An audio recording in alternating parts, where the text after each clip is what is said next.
The question always arises for me, well, how do I choose? What do I do? And everyone's always thinking, even Jen mentioned, you knew that you wanted to make a change, but you didn't know how to make that change. And so the biggest thing, number one, I'm going to give you a framework that works for me. The biggest thing is explore. And you guys both mentioned it in different ways. So Shanti did a ton of research.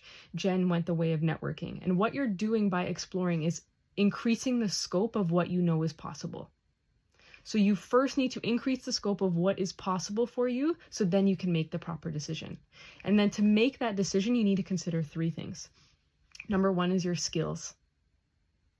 You need to make a list of your skills, what you're good at, and don't start with yourself. Start by interviewing the people around you for them to tell you what you're good at. Because I guarantee you, the list that you make for yourself versus the list that they make is going to be very different. And so that was one of the key indicators for me that I knew I needed to be in facilitation and speaking, because that was something I naturally did. But when I was writing down my skills on my resume, that's not what I was writing down. I was writing written communication, teamwork, things that didn't necessarily lead me to where I needed to go. So number one is skills. Interview the people around you to figure out what your skills are. Number two is your interests.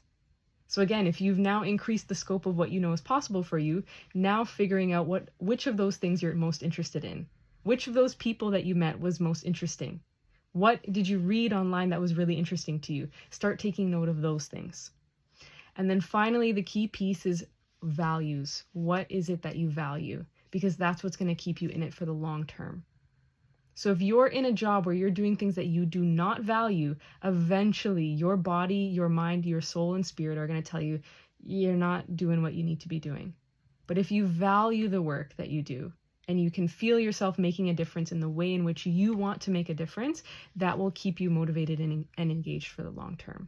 So there is a way where your skills, interests, and values intersect. It's just up to you to go find and explore what that is.